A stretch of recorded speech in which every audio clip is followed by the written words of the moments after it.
Aucun avion ne peut s'y poser, aucun bateau ne peut y accoster, aucun véhicule ni aucune personne ne peuvent s'y rendre sans autorisation d'Israël ou de l'Égypte. Vous l'aurez compris, il s'agit de la bande de Gaza, la plus grande prison à ciel ouvert au monde, qui vit sous blocus depuis plus de 10 ans.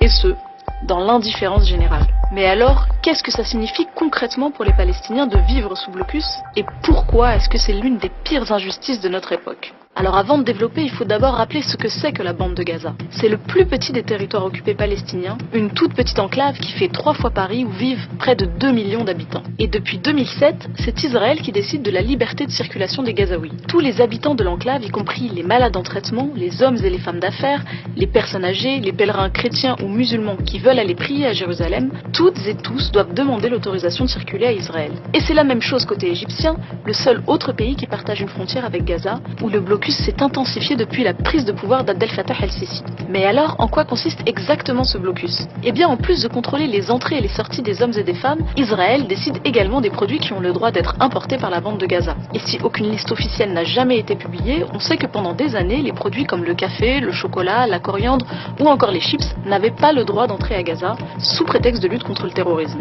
Et évidemment, Israël a aussi décidé d'interdire l'importation de ciment, ce qui a ralenti considérablement la reconstruction après l'offensive de 2014. Mais ce n'est que la partie la plus médiatisée du blocus qui a en réalité un impact sur le moindre mouvement des Gazaouis. Et la nouvelle arme utilisée par Israël pour faire pression sur les Palestiniens, c'est l'électricité.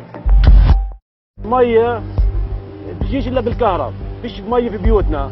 الحياة بالنسبة لكل شيء مش حاجة المصانع كل شيء كله اتدمر. كل الكرة الأرضية عبارة عن قرية صغيرة، كل الناس متواصلة مع بعض، شبكة واحدة.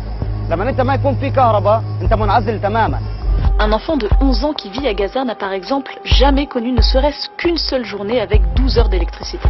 Puisque c'est Israël qui décide ce qui entre et ce qui sort, c'est aussi Israël qui fournit la bande de Gaza en électricité, et les Gazaouis ont droit en général à 8 heures d'électricité par jour, sauf quand l'occupant décide de réduire la fourniture à 2 ou 4 heures. Et les conséquences du manque d'électricité sont connues, sur les hôpitaux qui ne peuvent plus fonctionner, sur les usines de désalinisation de l'eau qui ne peuvent plus fournir d'eau potable.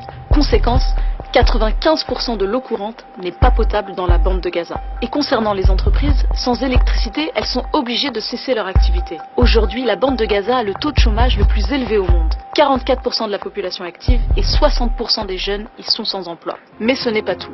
Israël a également délimité des zones interdites à l'intérieur de la bande de Gaza, ce qu'on appelle les zones tampons. Pour le secteur agricole, ce sont des zones qui sont tout simplement interdites aux Gazaouis et où les soldats israéliens n'hésitent pas à tuer les agriculteurs qui les franchissent. Ces zones tampons auraient réduit les terres agricoles de Gaza d'au moins 30%.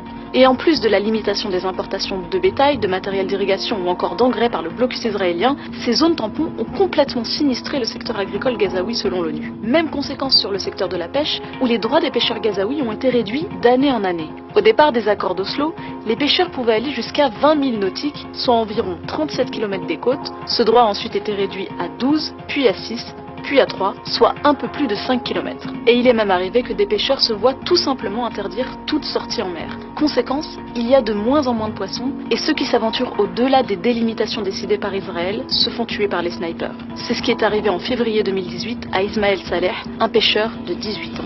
Et le constat est alarmant. 80% de la population de la bande de Gaza dépend aujourd'hui d'une aide internationale et 61% de cette population souffre d'insécurité alimentaire. Et là où le problème s'aggrave, c'est qu'en plus d'accentuer les besoins d'aide humanitaire, Israël limite la capacité des agences à délivrer cette aide humanitaire. C'est la raison pour laquelle l'ONU a qualifié ce blocus de punition collective. Et tout ça, c'est sans parler des 3 dernières attaques israéliennes qui ont, en plus des pertes humaines, causé des dégâts matériels considérables, dont la reconstruction est toujours bloquée. En 2016, environ 50% des bâtiments détruits en 2014 n'avaient toujours pas été reconstruits. L'eau, l'assainissement, l'énergie, les infrastructures médicales et les entreprises de Gaza ne peuvent plus fonctionner. Et si Israël a décidé d'asphyxier la bande de Gaza depuis plus de 10 ans, c'est pour punir les Gazaouis d'avoir élu le Hamas lors des élections de 2006. Une élection démocratique qui ne plaît ni à Israël, ni au Fatah qui dirige l'autorité palestinienne, ni à la communauté internationale qui laisse faire. Et qui paye le prix aujourd'hui? Les civils gazaouis. Alors, l'ONU estime que Gaza sera invivable d'ici 2020, mais est-ce que ce n'est pas déjà le cas?